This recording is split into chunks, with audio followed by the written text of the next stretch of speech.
अगर किसी ने गाली दिया है प्रोटेस्ट में, वो कितना सही है नहीं है उसका आप एक तरीके से निंदा कर सकते हो, लेकिन ऐसे करके आप क्रिमिनल मशीनरी यूज करोगे, उनको पुलिस के थ्रू टारगेटिंग करोगे, हैरासमेंट करोगे, वो बिल्कुल सही बात नहीं है।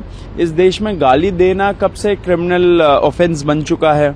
मतलब कि रोज चलते फिरते लोग यहाँ पे गाली देते। आपने बीजेपी एमपीज जो 50% लोकसभा में एमपीज बैठे हुए, उनके खिलाफ तो क्रिमिनल चार्जेस है एंड बहुत ही हीनस क्रिमिनल चार्जेस है, रेप, मर्डर, डेकॉइटी, ये सब चीजों का। तो उसमें तो आप कुछ नहीं कर रहे हो।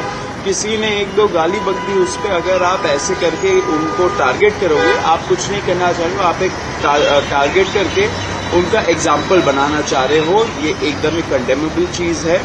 मेरा फिर से अपील है सरकार से एंड उनके जो पुलिस मशीनरी है उनसे कि आप युवाओं को हैरास करना बंद करिए, युवाओं को इस तरीके से टारगेट करना बंद करिए एंड ये जो लड़की है उसको भी आप अकेले छोड़ दीजिए।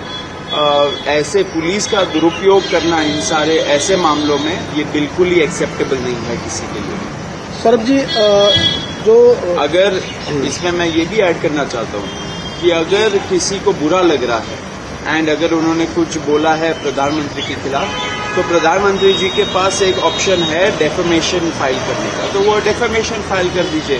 लेकिन आप पुलिस के थ्रू टारगेटिंग करा रहे हो, वो बहुत गलत बात है। युवाओं को आप टारगेट मत करिए, हैरास मत करिए, हमें एक्सेप्टेबल नहीं है। सुप्रीम कोर्ट के आदेश के बाद दिल्ली पुलिस ने अब वो सभी जो FIR केस है, जो कार्रवाई है, वो चलाने के लिए मना किया है।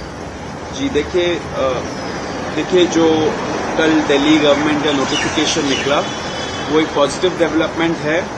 बहुत स्ट्रगल के बाद हम लोग जीते, सारे युवाओं की जीत हुई है। धर्मेंद्र प्रधान का जो इस्तीफा था वो हमारा मेन डिमांड था एंड वो हम जीते।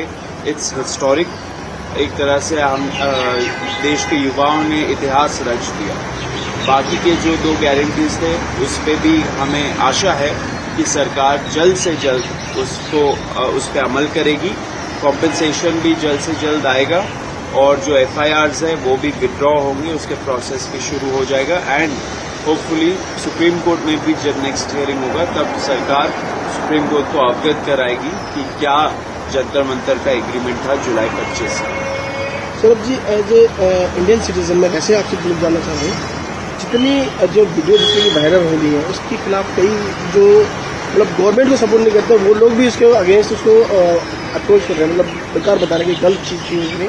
आप उसको कैसे देखते हैं? देखिए, कुछ लोगों को बेकार लग सकती है, कुछ लोगों को नहीं लग सकती है। इन सब चीज़ों पे हमें नहीं पड़ना चाहिए। क्या क्रिमिनल मशीनरी, मतलब कि आप पुलिस को यूज करके ऐसे चीज़ों को बंद करवा सकते हो, बिल्कुल गलत बात है। अगर आप पुलिस को यूज करके टारगेट कर रहे हो, हैरास कर रहे हो, किसी की बोली आपको सही नहीं लगती है तो उसके लिए पुलिस नहीं लगाना चाहिए। अगर किसी को दुख पहुंच रहा है तो वो अपने आप पर्सनली डेफेमेशन केस फाइल करे। प्राइम मिनिस्टर को अगर बुरा लग रहा है ऐसे लैंग्वेज से, तो प्राइम मिनिस्टर पर्सनली एक डेफेमेशन केस फाइल कर सकते हैं। लेकिन पुलिस मशीनरी का इसमें कोई रोल नहीं है। पुलिस अगर यूज किया जा रहा है तो इसे यूज किया जा रहा है क्योंकि वो टारगेट करना चाहते हैं युवाओं को एंड इस लड़की के थ्रू एक एग्जाम्पल भेजना चाहते हैं, एग्जाम्पल सेट करना चाहते हैं। ये बहुत ही कंडेमेबल है, निंदनीय चीज है। हम इसका खंडन करते हैं। पुलिस और क्रिमिनल मशीनरी का इसमें कोई रोल नहीं है। कोर्ट्स को प्रोटेक्ट करना चाहिए ऐसी लड़की को।